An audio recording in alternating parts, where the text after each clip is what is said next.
amor fraterno. Sintam que o meu coração abraça o coração de cada um de vocês nesta data tão importante, porque 14 anos de uma casa espírita trabalhando ininterruptamente é para ser comemorado. Lembrando que não estamos numa casa espírita, porque num belo dia, normalmente cheios de problemas, nós encontramos essa porta aberta.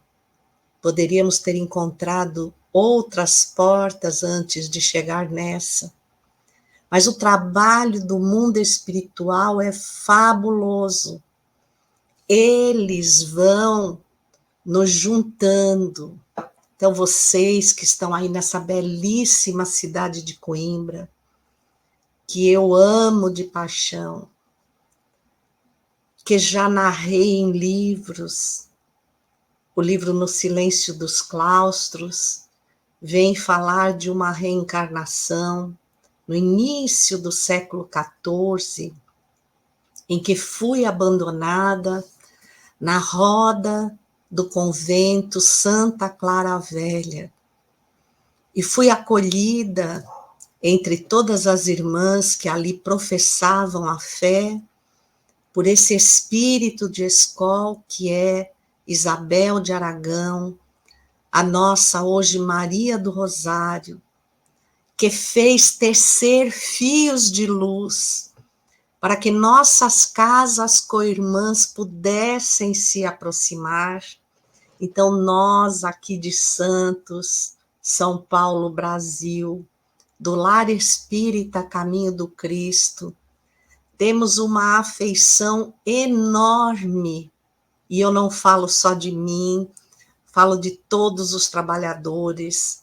A Filomena, o Júlio já têm participado de encontros de estudo conosco e vice-versa. Então, foram tecidos fios de luz para que nós nos uníssemos, e neste momento desafiador da Terra, tanto aí quanto cá, trabalhássemos juntos a favor do bem. Porque se não tivermos os alicerces do Espiritismo claros dentro de nós, muito fácil será a desistência. Por isso, neste dia especial, trouxemos a história de um quadro que todos vocês podem acessar através do Google, está no Museu do Louvre, em Paris, intitulado A Balsa de Medusa. Ele foi pintado, é uma pintura a óleo riquíssima de detalhes, entre os anos de 1818 e 1819.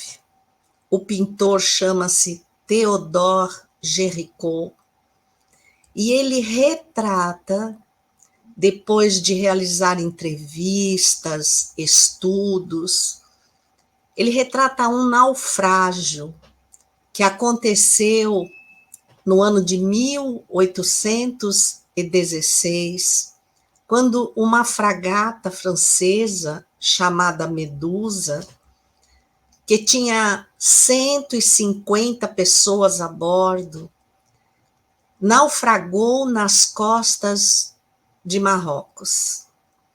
E muitas dessas pessoas ficaram no que sobrou daquela fragata, como se fosse uma balsa, o que deu origem ao nome do quadro, 27 dias à deriva. Quando os sobreviventes foram resgatados, aquela história permeou a comunidade francesa, e esse pintor, de forma especial, queria saber o que cada um desses sobreviventes presenciou nos momentos do naufrágio, na fase posterior ao naufrágio. Porque ficar à deriva 27 dias, noite e dia, pode não resultar na sobrevivência. É um momento em que você precisa acreditar na sobrevivência e dar tudo de si para que ela aconteça. Então, esse quadro, pode-se dizer, transformou-se numa visão sintética da vida humana quando nós estamos passando por desafios, como o momento que vivemos na Terra. Literalmente, estamos à deriva. E cabe a cada um de nós lutar para ultrapassar este momento tormentoso e sobreviver em alma, espírito e, acima de tudo, em honradez a todos os desmandos, equívocos que vemos tomar de assalto a humanidade.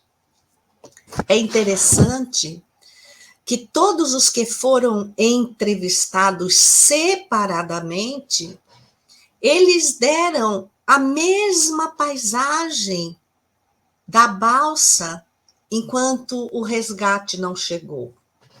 A maior parte dos sobreviventes permaneceu o tempo inteiro deitado, desanimado, desesperançado, como se só lhes restasse esperar a morte chegar. Outros ficaram de pé, mas tão atônitos que o seu olhar se perdia no vazio do horizonte e pouco ou nada ofereciam de si para a sobrevivência do grupo. Eram os que acreditavam, mas não tinham certeza. E essa situação é de alto risco. Eu acredito nos espíritos. Eu acredito no espiritismo. Eu acredito no que vejo na casa espírita, mas eu não tenho certeza. Então eu vou, experimento.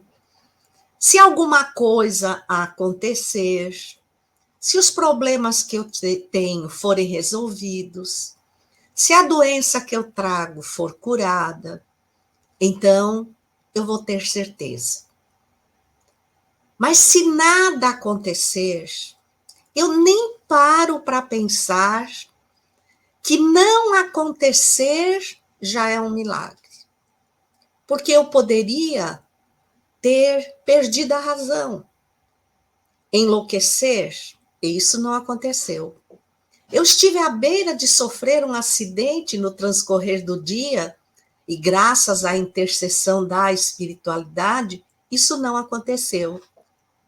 Eu hoje me contaminei com uma bactéria terrível, mas a ação da espiritualidade, que julgava que eu merecia a chance de não adoecer, graças a isso, a doença não aconteceu.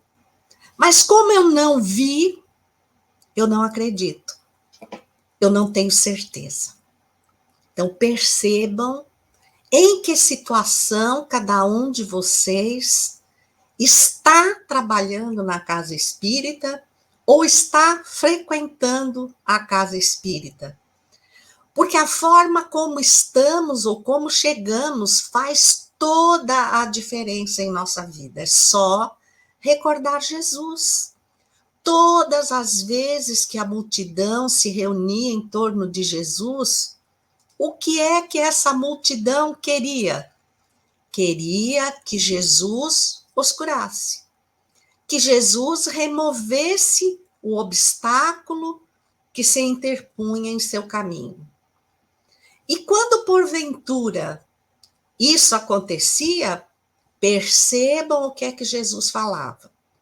A tua fé te curou. A forma como tu chegastes, a forma como tu estás pedindo para ser amenizada a circunstância que te envolve. Mas ele seguia com uma outra frase: vai e não tornes a pecar. Para nós lembrarmos, a palavra pecar ou pecado em aramaico, que era a língua de Jesus, queria dizer errar o alvo ou equivocar-se. Não tinha o peso que o catolicismo e nós todos que provimos do catolicismo tomamos como algo realmente ofensivo. E mesmo dentro do espiritismo, há quem ainda acredite que podemos praticar pecados mortais, pecados sem perdão, que pode nos custar a eternidade no inferno. Opa, então nós não compreendemos o espiritismo. E se não o compreendemos, podemos estar indo a uma casa espírita esperando a absolvição do catolicismo, esperando as promessas vãs do catolicismo, de cumprirmos a nossa obrigação, o nosso compromisso semanal e sermos absolvidos dos equívocos que praticamos. Então Jesus dizia: vai e não voltes a errar. Não voltes a fazer a mesma coisa que deu origem à tua doença. Por quê? Por que Jesus falava isso? Porque ele sabia que nós não estaríamos definitivamente curados em espírito se não mudássemos de atitudes. A tão comentada reforma íntima. Ninguém do mundo, nem no Brasil, nem aí, gosta da palavra reforma, porque a gente já pensa numa balbúrdia. Mas pense também que às vezes nós precisamos arrancar o mal pela raiz. E quando não nos movimentamos para fazer isso, algo vem de fora como um problema, como uma doença, para nos obrigar a fincar essa mudança, a fazer esse esforço de mudança. Então, a grande maioria estava muito igual a nós hoje na vida, de pé na balsa, mas olhando o horizonte, talvez pensando: quando será que Jesus vai aparecer e resolver tudo que está errado? Nós mesmos estamos desesperançados, nossa alma está à deriva. E eles descrevem que a minoria da minoria, permaneceu de pé o tempo inteiro. Algumas vezes se revezavam para descansar, mas esse em pé era alerta, olhando qualquer ponto móvel no horizonte, pegando as camisas ou o que delas restara e fazendo um movimento que ao longe pudesse chamar a atenção. E parece uma coisa simples ficar balançando a camisa, mas era o máximo que eles podiam fazer naquele momento, porque de repente, distraídos, um barco podia cruzar o horizonte e se não houvesse um movimento no meio do mar, eles não teriam a atenção chamada para uma balsa, que nos leva a crer que é algo raso, foi o que sobrou do navio. Então foram esses que se fizeram ver, e depois de 27 dias, por conta desse balouçar das camisas, realmente um navio que passava longe os viu, chamou a atenção aquele movimento, aproximaram-se e detalhadamente recolheram os que ainda permaneciam vivos. É óbvio que aqueles que ficaram deitados, sem se movimentar, por mais que os amigos, os companheiros fizessem, a maioria deles morreu. Porque na secura do mar, é até estranho, diante de tanta água, nós falarmos em secura. Mas a água extremamente salgada, ou seja, imprestável para beber. O sol quente, e eles ali deitados, muitos dos quais não tinham força, não tinham ânimo, não tinham esperança para se movimentar, devem ter sofrido todas as ações do tempo. Então, queimaduras, desidratação, os movimentos vão paralisando, os órgãos vão paralisando. Este quadro quer dizer assim: por mais difícil que seja a situação em que você se encontra, permaneça de pé e dê o melhor de si. Então, fazendo uma correlação com as camisas que eram balançadas em direção ao horizonte, e graças às quais eles foram reencontradas, o que os levou a ser vistos foi o movimento.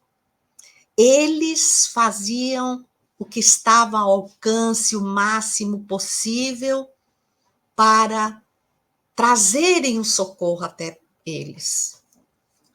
Vamos fazer agora uma comparação com nós, os espíritas da atualidade.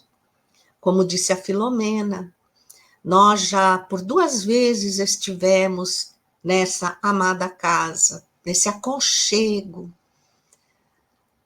E o tempo da pandemia foi um tempo que Deus nos deu para as mais profundas reflexões em relação ao ser espiritual que somos. E o pior é que não as fizemos adequadamente.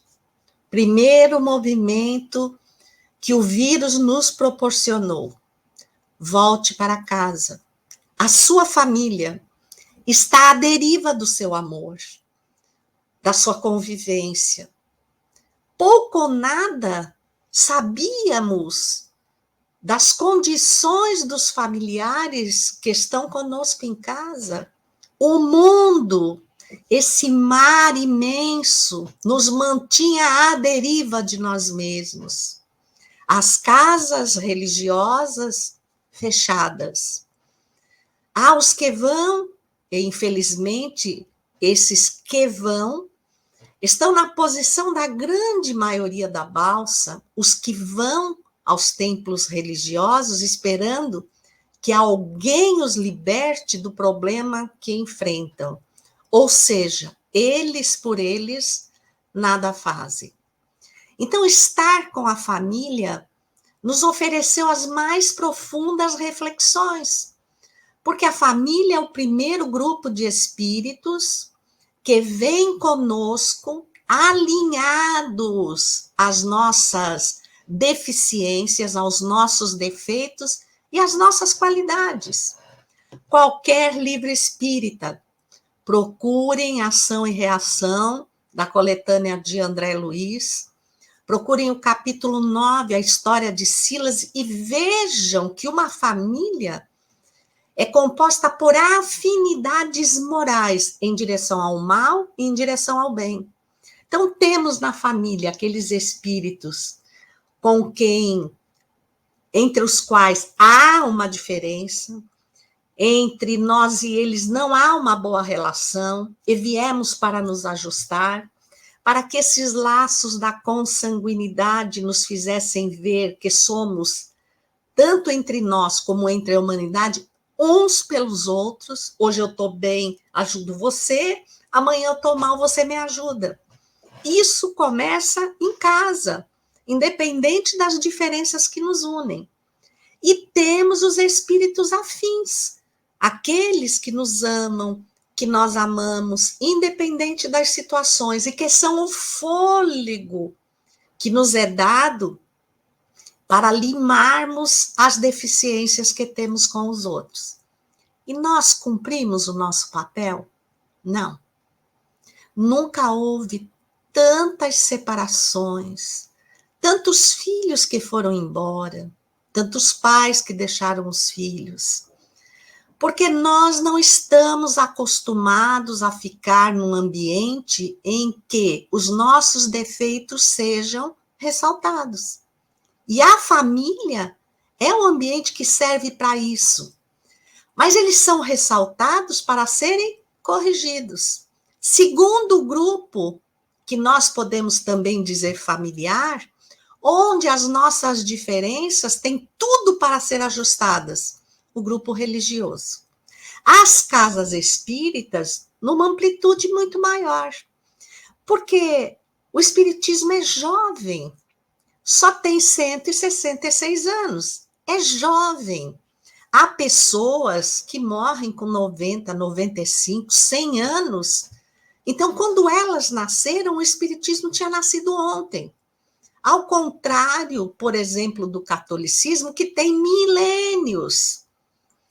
Então, percebam que se nós não nos apressarmos a conhecer o que diz o Espiritismo, neste momento tão tormentoso da Terra, nós ficaremos à deriva. Então, convidados às casas espíritas, que por conta do Espiritismo ser jovem, elas não costumam ter o tamanho de um templo católico ou de outras religiões que surgiram, e que primam pela recolha de valores monetários para exibir templos suntuosos, a casa espírita é um segundo lar.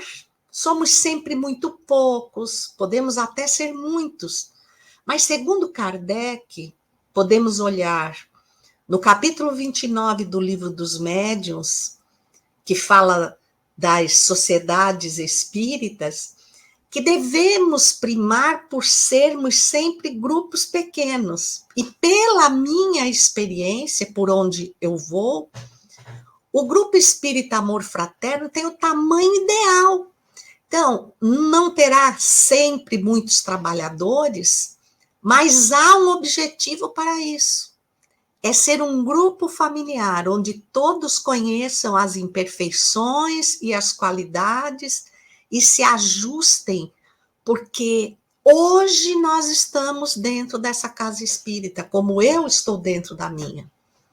Mas nós não temos certeza se na próxima reencarnação faremos por merecer retornar espíritas. Podemos nascer num país de uma religião completamente diferente do espiritismo, reconhecendo que o Espiritismo veio para nos libertar de dogmas, de rituais, de cultos.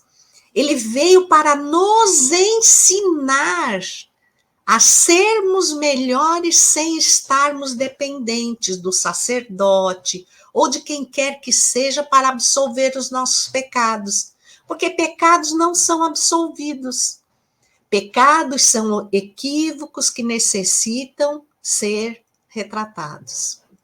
Só que, olhando o mundo ao redor, pós-pandemia, o que nós estamos vendo é um descrédito muito grande por parte das criaturas no Criador, em Jesus, nos benfeitores espirituais. Tanto que reduziram o número de trabalhadores, reduziu o número de público. Aí você diz assim, pois é, mas foi só no Espiritismo. Porque as igrejas, os templos de outras religiões estão lotados. Pois é, mas é porque o Espiritismo não escraviza ninguém. O Espiritismo não diz assim, se você não for trabalhador espírita desta casa, você vai para o inferno. Se você não contribuir monetariamente com essa casa, você vai para o limbo. Não. O Espiritismo nos fala a verdade. Nós somos espíritos imortais, nós temos infinitas reencarnações, só que o espírita tem dito, já que tem outras reencarnações, eu deixo para outro que eu não consigo fazer agora. Mas quando ela vai acontecer? Como ela vai acontecer? Quem será a sua família consanguínea naquela época? Será que você vai ser espírita? Então, são questões que precisam ser debatidas, porque essa é a razão principal de ter menos gente voltado para os centros, muitos, inclusive, foram para essas religiões, porque é mais fácil me deixar convencer, já que tem muita gente, de que se eu der uma contribuição maior, eu serei salvo no último momento, ou se eu passar por uma confissão, eu também serei salvo, e vale a pena vocês recorrerem ao livro Emmanuel, o título do livro é Emmanuel, autoria do Espírito Emmanuel, por Chico Xavier, em que lá tem uma excelente abordagem em relação às confissões auriculares. Então, aquelas que nós falávamos ao ouvido do sacerdote, acreditando que ele tinha uma procuração divina para absolver os nossos pecados. As reuniões mediúnicas nos têm demonstrado que não é assim, porque o número de espíritos que se sentiu enganado, porque deu tudo que pôde, não foi absolvido, sofreu e sofre no mundo espiritual e quer entender por que sofre, e nós temos essa explicação, nós poderíamos utilizar esta vida de uma forma melhor e chegarmos numa circunstância melhor, e não estamos fazendo. Trabalhadores que desertaram, trabalhadores que disseram, puxa, nós ficamos quase 3 anos sem o centro, então, na realidade, eu sobrevivi a esses 3 anos, então eu posso ficar sem o centro. Frequentadores que fizeram a mesma descoberta e que fizeram a descoberta do online. Olha que maravilha é o online. Eu estou no Brasil, com 4 horas de diferença, falando com vocês em Portugal. Ótimo, isso veio contribuir. Mas daí você assistia online, às vezes, a 3, 4 quarteirões da casa espírita. O que está acontecendo na casa espírita é ficar deitado na balsa à deriva. A proporção de você naufragar nesta existência é imensa, porque não existe nenhum lugar com ambiência tão bem tratada, com tanta asepsia como da casa espírita. Os espíritos benfeitores, para se dedicar ao maior número de pessoas, se fazem presentes na casa espírita. Agora, enquanto nós conversamos, eu tenho absoluta certeza, porque conheço o Espírito Maria do Rosário, que ela está entre vós, procurando sentir e saber o que se passa na alma de cada um, o que cada um mais necessita nesse momento, mas ela está fazendo dela as palavras de Jesus. A tua fé te curou. Vai, não tornes a pecar. E em algum momento transforma-te em discípulo do Cristo, em apóstolo do Cristo.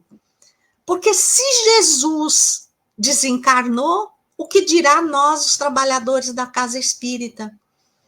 Nós podemos adoecer de uma hora para outra e estamos aguardando que cada um que hoje frequenta seja um discípulo de Jesus. Integre o grupo, aumente a condição da casa, poder albergar mais número de pessoas necessitadas de consolo, de esclarecimento, de afago, e lá fora a miséria clama por consolação. E entre os objetivos do Espiritismo, que quem quiser ler na íntegra, está no artigo intitulado Organização do Espiritismo, na Revista Espírita, dezembro de 1861, diz que entre os maiores objetivos do Espiritismo está a consolação. Consolar é socorrer na hora de maior risco. Consolar é enxergar a balsa do outro à deriva e correr para ajudá-lo, porque alguém fez isso conosco. Então, se nós já somos trabalhadores da casa espírita, que Dona Morte, quando chegar, nos encontre servindo. Porque deixarmos de servir enquanto temos essa possibilidade é deitar na balsa e esperar a morte chegar.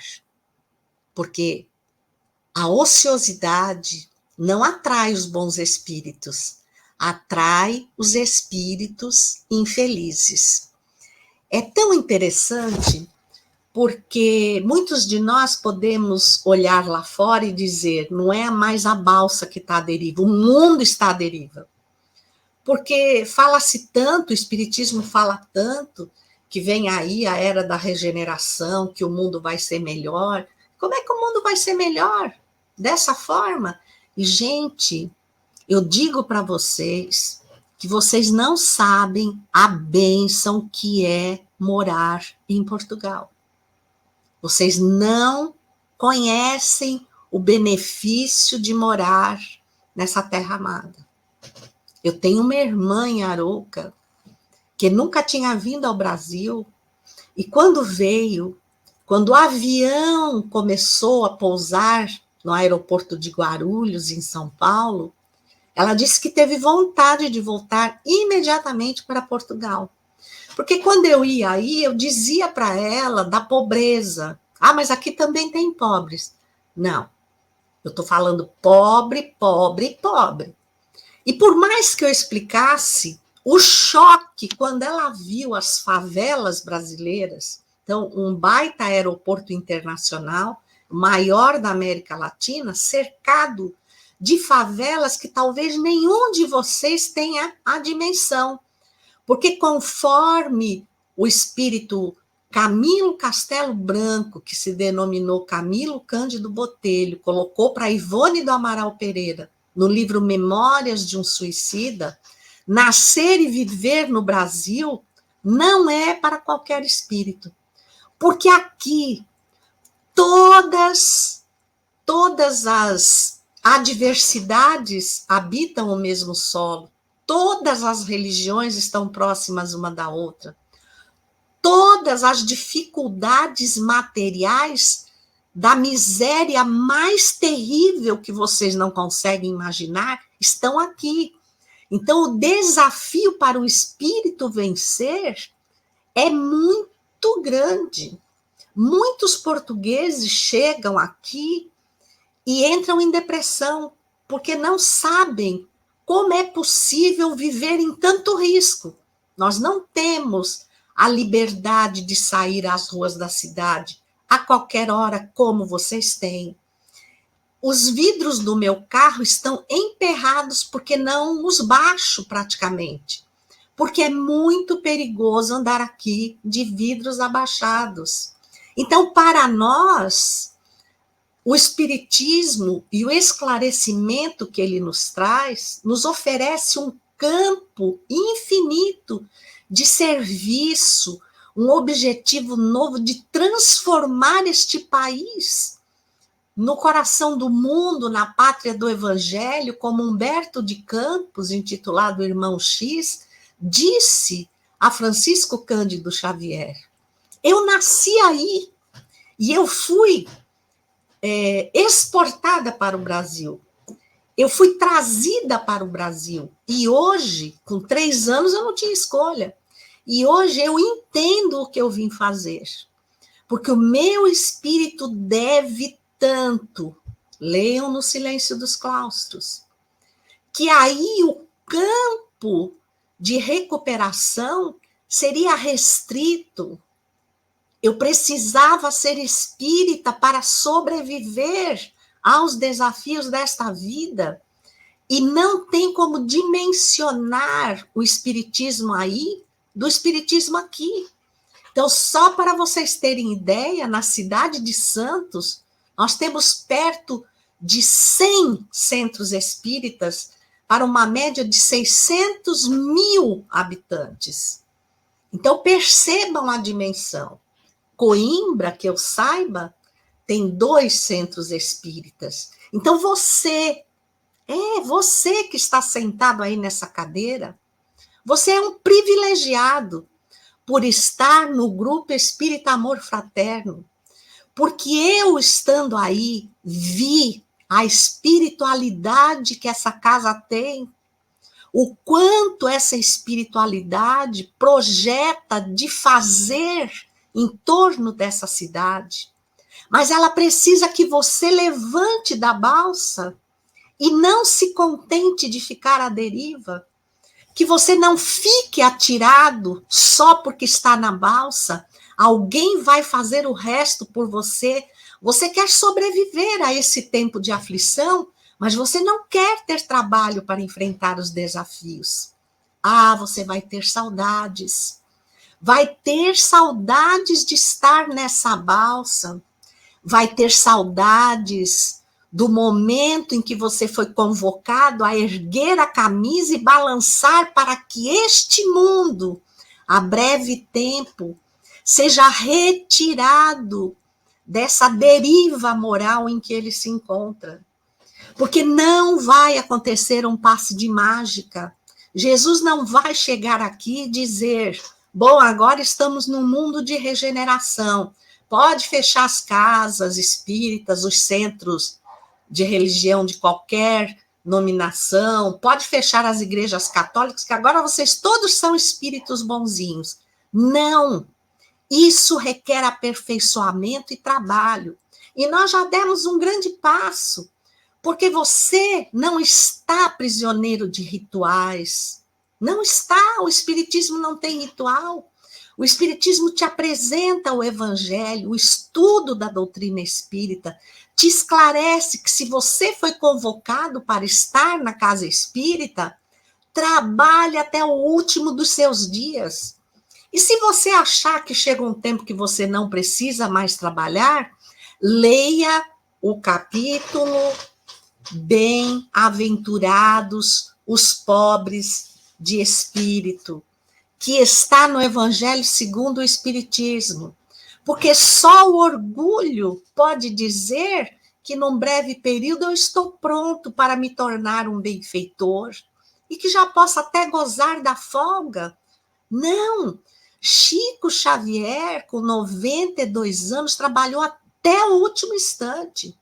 Divaldo Pereira Franco completou agora 96 anos. E eu vou fazer um convite a vocês, sei que muitos portugueses vêm ao Brasil, e se vocês são muito chamados para a cidade de Salvador. Então, se vocês forem a Salvador, não percam o melhor que Salvador tem. Visitem a Mansão do Caminho. Fica num bairro terrível, mas você não precisa ter medo. Porque se falar que vai à Mansão do Caminho, você pode entrar naquele bairro, os táxis que levam são respeitadíssimos e você vai experimentar. Pense em você como espírito. Você vai experimentar o que é estar no inferno e num abrir de portas o que é estar no céu. Porque a Mansão do Caminho é uma cidade. Uma cidade, tem ruas, tem hospital, tem várias escolas, tem centros de saúde, tem escolas profissionalizantes, tem ginásio de esportes, tem lago, tem tudo que você pode imaginar que existe numa cidade. E a qualquer momento que você chegar lá, Divaldo está trabalhando, com 96 anos. A cidade Mansão do Caminho é assim, ó, subidas e descidas. E ele não para. Ele vai olhar o rostinho de cada criança e eu digo: Divaldo, mas você está tão idoso, você não podia olhar da janela? Não, minha irmã. Eu tenho medo de me esquecer como dói a dor do outro e me sentir o mais privilegiado de todos. Nesse momento em que eu acreditar nisso, e deixar de exercer o bem, eu condeno toda a minha reencarnação. Você vai ver lá com Divaldo diversas criaturas que estão na idade dele, acho que a mais nova tem 86 anos, até a idade do Divaldo, que foram os primeiros habitantes da Mansão do Caminho, que já existe há 75 anos. Gente, por que vamos perder a oportunidade de, quando esta deriva moral passar, você ser dos sobreviventes que digam o que aconteceu enquanto a balsa estava à deriva? Eu sou espírita, e quando aconteceu o naufrágio moral da Terra, quando as pessoas deixaram de acreditar que valia a pena ser bom, que a Terra realmente caminhava para melhor, e não é apenas o Espiritismo que diz isso, há um livro chamado Os Anjos Bons da Nossa Natureza, autor Steven Pinker, e ele faz uma estatística provando que em porcentagem de população o mundo está significativamente melhor. Ele é arreligioso, leia o livro. Então, eu dizer que neste momento grave da Terra, em que somente os sobreviventes morais irão continuar sob a guarda e direção de Jesus, que eu resisti, que eu fui dos que tinha certeza e baloucei a camisa, ou, em trocadilhos, em todo momento em que os benfeitores chegaram, me encontraram empenhado em fazer o melhor. E eles apostaram tudo em mim, porque há sempre espíritos apostando em nós. Como é que eu vou saber quais espíritos são? É só você dizer no que você está pensando. Se é no bem, espíritos bons. Se é no mal, espíritos maus. Então você sabe quem são os investidores da sua vida. Eu espero que você conclua que está com a camisa balançando, que os bons espíritos estão te potencializando para você levar aonde você vai a certeza da sobrevivência da alma, da evolução do espírito, das reencarnações sucessivas, que são como capítulos de livro. O próximo é a sequência do anterior. E o de hoje, a nossa vida de hoje, é a consequência do que fizemos no capítulo anterior. Eu espero que o nosso próximo capítulo seja de gratidão a Deus por termos enxergado um horizonte novo, que o Espiritismo nos promoveu, de termos a possibilidade de dizer: Senhor, eu passei pela Terra num momento tormentoso, mas eu me sinto privilegiado, porque eu sei que bilhões de espíritos, conforme nos diz a Gênese aqui, no capítulo 14, os fluidos, no item 45, diz assim: os maus espíritos pululam ao redor da Terra como consequência da inferioridade moral dos seus habitantes. Eu poder dizer assim: eu não atraí os espíritos inferiores, eu atraí os espíritos bons, de tal maneira que eu, o outro, ao fazermos isso, fizemos com que se distanciassem de nós essa categoria de espíritos, porque Jesus está conduzindo a Terra em direção à regeneração. Mas isto não quer dizer que todos permanecerão. Pergunta boa. Você quer continuar com Jesus? Ou você quer a sua passagem só de ida, por um bom tempo, para um mundo primitivo? Foi assim que a Terra começou. Mas não é assim que a Terra vai terminar. Porque ela vai avançar. E você que está hoje aí, você que foi para conhecer a casa, você que está vivendo um momento de aflição, que teve a bênção de ser recolhido pelas mãos magnânimas de Maria do Rosário, preste atenção. Eu a conheço. Eu sei que agora ela depositou uma rosa. em suas mãos, para que você conduza esse perfume a despetar-lhe nos dias da sua vida e vá perfumando ao seu redor. Que você aceite a convocação dela para servir ao bem. Que não importa se você só vai balançar a camisa, ou vai mexer uma panela, ou vai servir um copo d'água, ou vai oferecer um passe, não importa. O importante é que você seja um sobrevivente. E quando outros espíritos te perguntarem como você conseguiu, eu bem que tentei, mas era tão difícil. O mal nos provocava a todo instante, o desânimo nem falar. Como você conseguiu? Porque o Espiritismo me deu a certeza de que quem estava no comando era Jesus. E como eu quis ficar com ele, eu continuei teimando na deriva do mal, porque eu sabia que em algum momento o bem iria dominar a terra. E que você possa olhar para trás, já fora da terra, e ver um ponto de luz, ir aproximando esse ponto de luz, daqui a 50, daqui a 60 anos, não importa. Você ir aproximando esse ponto de luz que parte de algum lugar, e ao chegar perto, você descobrir que 2 passos, o Grupo Espírita Amor Fraterno irradia a luz do Cristo, apontando que ali existem servidores de boa vontade, que enquanto a terra permaneceu à deriva moral, falaram e viveram conforme Jesus nos ensinou. Parabéns, queridos companheiros, irmãos e irmãs, desse amado Grupo Espírita Amor Fraterno.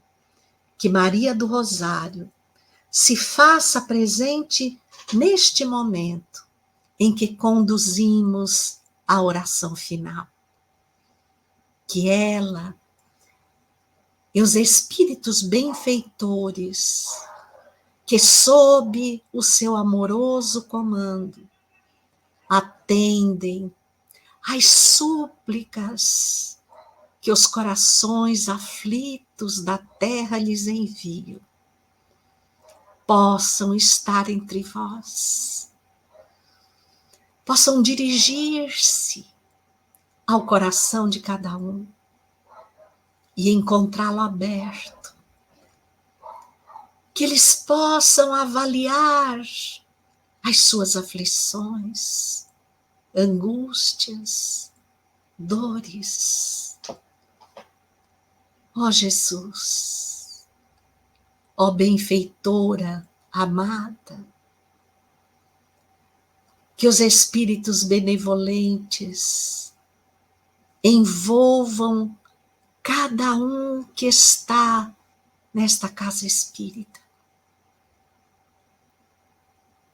que possam avaliar-lhes as doenças físicas, emocionais e espirituais. E com os fluidos benfazejos que do alto da espiritualidade são derramados sobre essa casa, possam iluminar as células de cada corpo. Senhor Jesus, divino amigo, escuta a súplica de cada um de nós. Muitos de nós temos medo, Senhor. Estamos inseguros, como se permanecêssemos à deriva, numa balsa que não sabemos para onde vai. Mas ante a tua figura, e a figura iluminada de Maria do Rosário, nós suplicamos que nos conduzam ao porto seguro da caridade, ao trabalho no bem, a renovação do ânimo e da esperança. Suplicamos, ó doce Mãe, que visites os nossos lares, os nossos familiares, que tua luz amorosa preencha cada ambiente da nossa casa, agasalhe o coração de cada ente querido. Senhora nossa, tu que fostes rainha, cujos passos iluminaram as ruas de Coimbra, tu que te fizeste servidora incansável do Cristo, que vivestes para amparar a pobreza, para socorrer os doentes e os aflitos, nós te suplicamos que faças do Grupo Espírita Amor Fraterno o hospital e a escola dos aflitos desta era da Terra. Que quando entrarmos aí, Senhora, as tuas mãos pousadas sobre as nossas, nos encham de objetivos novos e de vontade de servir. Para que esta casa seja esse ponto de luz que vença os séculos e marque a sua presença na renovação da terra.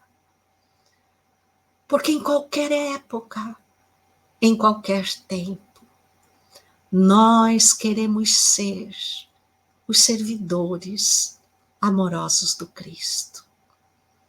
Abençoa todos os trabalhadores e frequentadores e confia do hospital que fundastes no mundo espiritual, uma rosa orvalhada dos fluidos benfazejos ao coração de cada um. E despede-nos, em nome do Cristo, na sua infinita paz. Que assim seja. Infinita gratidão e uma boa noite a todos.